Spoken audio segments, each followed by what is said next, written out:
Très bien. Donc, en fait, juste quelques extraits de résultats de cette recherche qu'on a conduite. Donc, non pas en fait dans le cadre de cet observatoire, mais en fait, c'est une recherche déjà livrée l'année dernière, donc commanditée par le ministère de la Culture et le CNOA. Donc, merci encore pour nos commanditaires, mais en fait, il est très proche, en effet, des préoccupations de cette commission sur les formations.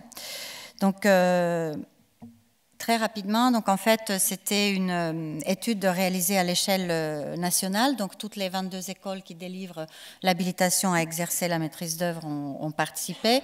Et donc, c'était aussi un groupe de chercheurs INTERINSA qui a réalisé cette étude. Juste sans rentrer dans les détails de la méthodologie, mais en effet, c'est une étude qui a duré 2 ans, où on avait donc des phases quantitatives et qualitatives. Dans l'enquête, donc 40% de la promotion enquêtée a répondu, donc les résultats étaient très solides, on va dire. Et ensuite, en effet, pour la phase qualitative, on a également lu plus de 1200 mémoires, donc produites dans le cadre de la formation HMO-INP. Puis on a terminé l'enquête par l'organisation des focus group, donc des entretiens groupés qui ont réuni en fait à l'échelle nationale plus d'une centaine en fait de personnes impliquées dans la formation, que ce soit côté des écoles, côté des structures d'accueil ou encore des organismes professionnels. Quelques données sur la population mère. Donc, en fait, on a déjà parlé de cette féminisation. Donc, en effet, plus de la moitié des inscrits à la formation sont des femmes, ce qui est donc une tendance, en effet, comme a déjà montré, comme ont montré les intervenants précédentes aussi dans les licences et masters. L'âge médian, des inscrits est de 27 années. Et en fait, même si la majorité des inscrits à la formation en France sont de nationalité française, 15% en fait des inscrits viennent d'autres pays et pratiquement 12% donc des pays en dehors de l'Europe, dont notamment les pays de Maghreb et les pays asiatiques.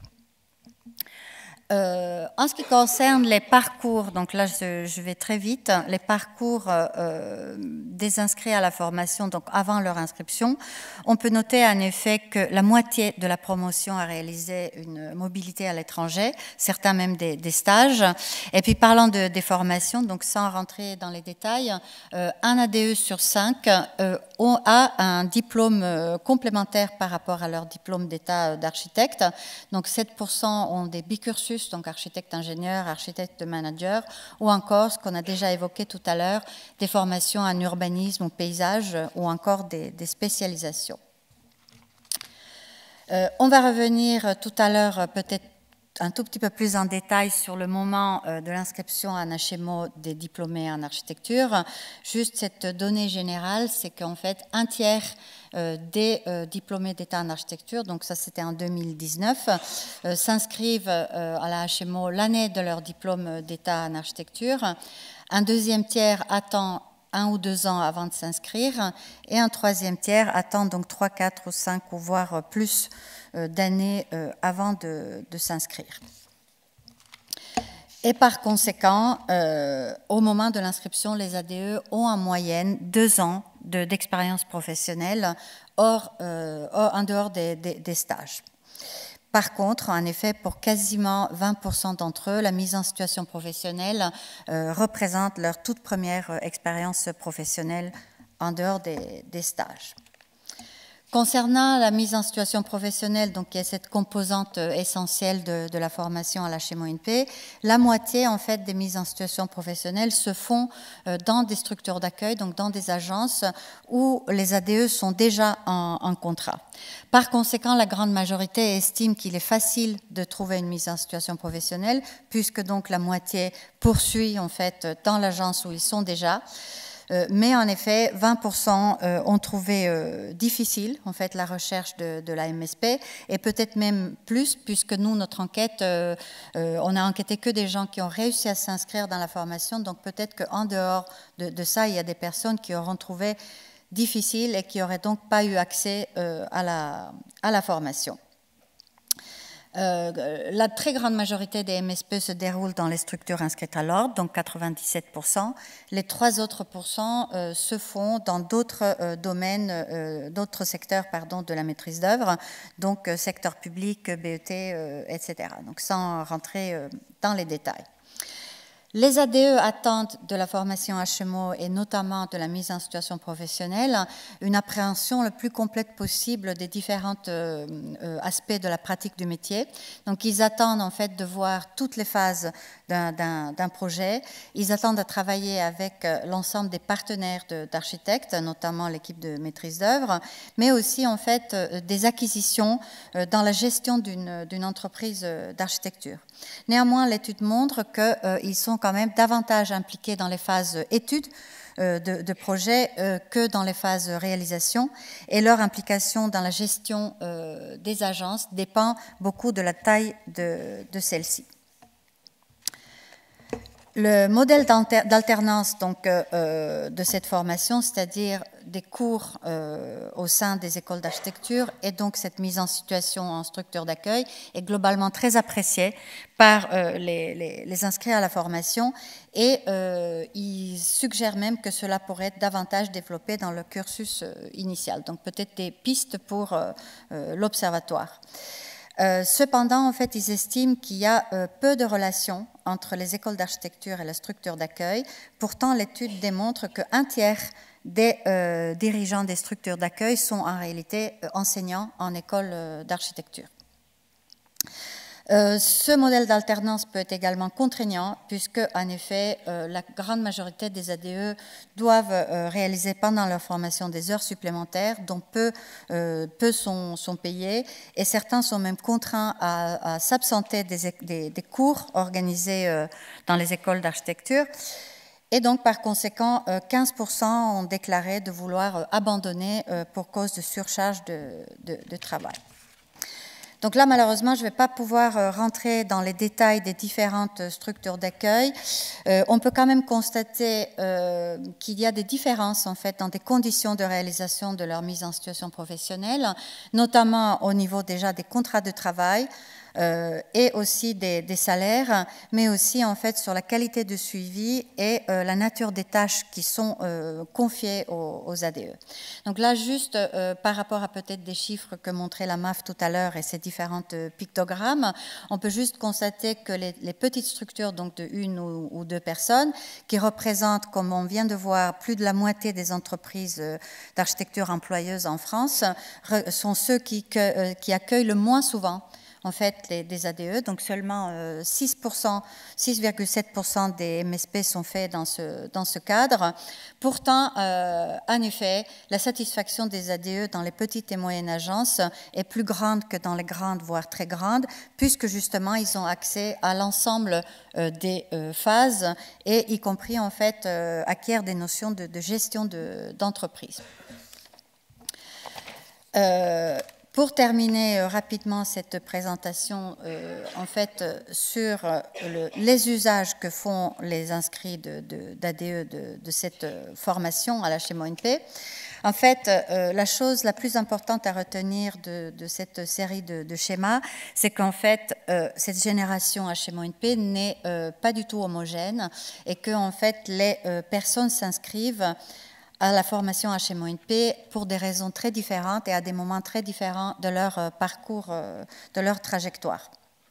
Donc très rapidement, nous avons classé donc, ces différents profils d'ADE en 4 grandes catégories, suivant la temporalité prévisionnelle de leur exercice de maîtrise d'œuvre, et aussi sur l'autre axe, sur la nature de l'exercice envisagé. Donc je ne vais pas commenter en détail en fait de tous ces profils, mais en fait on va dire la première catégorie, donc qui est hétérogène, qui est là en rouge, sont les ADE en effet qui déclarent de vouloir s'inscrire à l'ordre directement après leur habilitation. Il s'agit en effet des personnes qui ont déjà en fait un exercice de maîtrise d'œuvre sous d'autres formes en cours, donc auto-entrepreneurs, etc., et qui ont besoin en fait de cette habilitation pour en quelque sorte régulariser une pratique déjà en cours. Donc, la HMO, en fait, leur offre des outils pour création et gestion d'entreprise, mais c'est aussi une possibilité pour eux de re-questionner cette pratique qui est donc déjà bien entamée. La deuxième groupe, on va dire, temporel, sont des personnes qui s'inscrivent à la HMO-NP en avance par rapport à la réalisation de leur projet d'exercice. Ces personnes viennent évidemment s'outiller pour la création d'entreprises et la gestion d'entreprises. Néanmoins, en fait, ces personnes sont souvent en salariés au moment d'inscription et en effet, ça leur permet de faire comme une espèce de bilan de compétences avant de préciser leur projet d'installation en nom propre.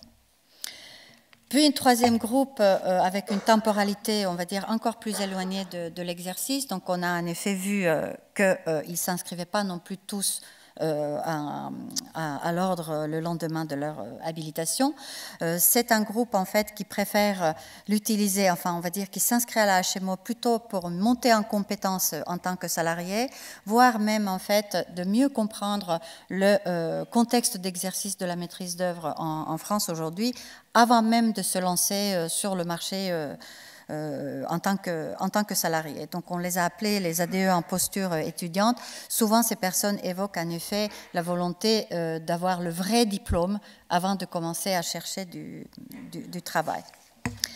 Et encore une quatrième catégorie, ce sont des personnes qui s'inscrivent à la HMO sans avoir un projet d'exercer la maîtrise d'œuvre.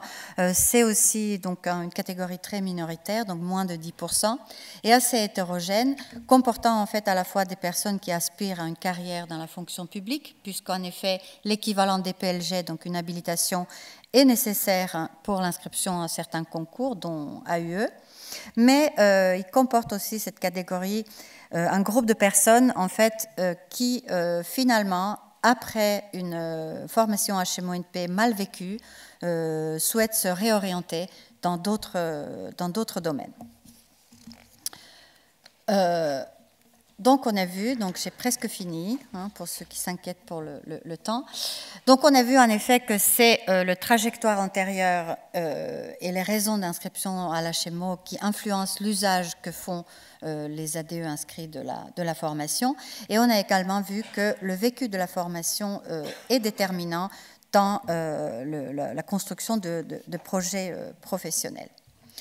Ce projet professionnel, en effet, se précise pendant cette formation à HMO.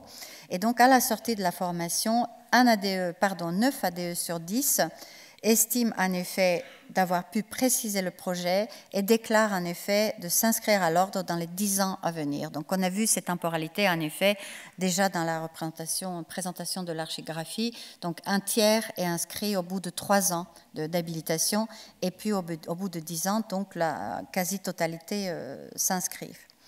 Et donc là, sans rentrer dans les détails, mais pour passer la parole ensuite à Caroline Lecourtois, en effet, il y aurait beaucoup à dire sur les projets professionnels de cette génération HMO-NP qui questionnent justement les périmètres du métier d'architecte et les conditions d'exercice. Donc juste en conclusion, nous espérons donc que cette recherche puisse servir pour une réflexion partenariale en fait pour l'évolution de cette formation.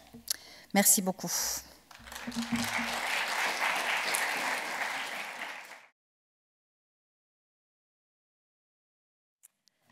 Merci Corinne pour cette introduction. Alors, c'est pareil, je ne sais pas trop comment fonctionne ce système. Je vais aller très vite dans la présentation de cette réponse à l'appel d'offres. Donc effectivement, les 20 écoles d'architecture de France ont décidé de se réunir et de faire une réponse à cette AMI compétences et métiers d'avenir. Donc nous avons répondu en juillet dernier en collaboration avec l'Observatoire de l'économie de l'architecture sur la base de constats qu'on a pu faire de nos retards en termes de formation professionnelle et continue dans les écoles et sur la base également des discussions et des échanges que nous avons eu l'occasion de mener avec le CNOA et le CROAIF sur les besoins en termes de formation des architectes. Donc, nous avons obtenu un financement de la Caisse des dépôts et consignations et de l'ANR pour réaliser cette étude qui a démarré le 5 décembre et qui va permettre à la fois de mieux connaître notre filière pour mieux l'accompagner dans ses mutations à travers ses métiers, ses compétences et ses formations. Ce sont vraiment les grands objectifs qu'on s'est donnés collectivement pour avancer dans cette meilleure connaissance de notre filière. Donc ce premier travail va consister à réaliser plusieurs diagnostics qui vont nous permettre d'avoir des données importantes pour l'ensemble des partenaires qui participent à l'Observatoire de l'économie de l'architecture, mais aussi des VATENSA, dans l'objectif, in fine, de construire des hypothèses de formation ou des adaptations des formations initiales qu'on peut mener dans les écoles d'architecture, mais également pour déployer des nouvelles formations, que ce soit des formations professionnelles ou des formations continues au sein des ENSA et évidemment, on espère en partenariat avec les différents partenaires de l'Observatoire de l'économie de l'architecture. Cette étude qui démarre donc, là, tout juste, puisqu'on a démarré la semaine dernière officiellement, va se constituer de 4 paliers de travaux qui vont être menés par les réseaux des écoles nationales supérieures d'architecture. 4 réseaux sont impliqués dans ces travaux. Alors le réseau Rameau, qui est piloté par Véronique Biot et Élise Macaire, que vous avez vu tout à l'heure, va réaliser un de ces paliers. Le réseau ENSA-ECO, qui est piloté par Dimitri Toubanos et Philippe Villien, va réaliser un autre palier. Le réseau Architecture et Culture Numérique, ACN, qui est piloté par Philippe Marin et Kevin Jacot, et le réseau APC, Architecture, Patrimoine et Construction, qui est pris en charge actuellement par Raphaël Labruni, directeur de l'École d'architecture de Normandie. Donc le premier palier qui va consister à permettre de recenser l'ensemble des données nécessaires à la réalisation des autres paliers va nous donner un état des lieux et nous permettre d'identifier les désajustements entre les différents éléments qui constituent notre filière, notamment les données sociodémographiques de la filière, ainsi que l'expression des besoins en termes de sociodémographie de la filière. Et dans ce palier, on va aussi identifier les données relatives à la formation initiale, les formations qui sont à la fois proposées dans les écoles d'architecture, mais aussi les formations professionnelles et continues qui sont déployées aussi chez nos partenaires. Et enfin, ce premier palier va nous permettre aussi d'exprimer les besoins de formation des architectes et de la maîtrise d'ouvrage. Alors, le premier constat qu'on a pu faire, c'est qu'aujourd'hui, on a énormément de diplômés dans les écoles d'architecture et qu'on sait recenser certains d'entre eux, ceux qui sont justement inscrits à l'ordre des architectes, mais en fait, la majorité de nos diplômés sont dans la nature, entre guillemets, c'est-à-dire que réalisent différentes missions et différents métiers que nous maîtrisons mal aujourd'hui, et nous avons évidemment l'intention d'en savoir plus sur ce qu'ils font pour pouvoir mieux les accompagner en fait dans leur carrière. Le deuxième palier de travaux de diagnostic va être réalisé. Alors, j'ai oublié de dire, mais le premier palier est sous la responsabilité de l'Observatoire de l'économie de l'architecture. Charlotte Aristide, ici présente, a commencé à travailler. Elle va certainement prendre contact avec vous pour justement obtenir des données qui vont nous être nécessaires pour pouvoir avancer. Le deuxième palier donc, va être mené par les réseaux des écoles d'architecture, ACN, ENSA-ECO et APC. Et ce palier va consister à interroger finalement les formations telles qu'elles se présentent aujourd'hui au regard des transitions sociétales que nous connaissons, donc la transition numérique, la transition écologique et l'impact du travail de l'architecte dans l'existant, comme on a pu voir tout à l'heure, et la manière dont ça impacte en fait nos formations et comment ça traverse l'ensemble des disciplines qui constituent la formation à l'architecture. Le troisième palier va être mené par le réseau Rameau et donc va permettre d'identifier les métiers émergents de l'architecture. Donc on parlait tout à l'heure des femmes dans ces métiers, mais ces métiers aussi évoluent, que ce soit chez les hommes ou chez les femmes. Et donc l'objectif est de mieux les connaître, d'essayer de les recenser et de pouvoir finalement identifier des profils et des trajectoires plus ou moins type de nos architectes diplômés des écoles pour savoir finalement ce qu'ils deviennent et comment les accompagner dans leur formation. Enfin, l'ensemble de ces trois, finalement, grands paliers de diagnostic va permettre de nourrir le quatrième palier qui va consister justement à faire des préconisations sur les formations à développer. Alors, on va essayer de mettre en place des référentiels de compétences qui vont nous permettre de constituer ces hypothèses de formation dans l'objectif de répondre à la deuxième ou un troisième levée de cet appel à manifestation d'intérêt pour pouvoir mettre en œuvre ces formations qui vont nous être nécessaires pour pouvoir faire évoluer la profession de l'architecte à travers la diversité de ses métiers. Voilà ce que je peux dire très rapidement, puisque je sais que le temps nous est compté. Je crois qu'on a juste une petite slide complémentaire. Non, finalement, elle n'est pas présentée. Bon, bah tant pis. Donc, simplement pour vous dire que le travail a commencé, Charlotte Aristide a commencé à recenser les données relatives au premier palier et qu'elle a besoin de vos soutiens, de votre aide à tous pour pouvoir constituer ces données, puisque l'idée, c'est de les recenser dans un système qui va être partageable et qui va nous permettre finalement d'échanger en fait sur l'ensemble des connaissances qu'on peut produire sur notre filière.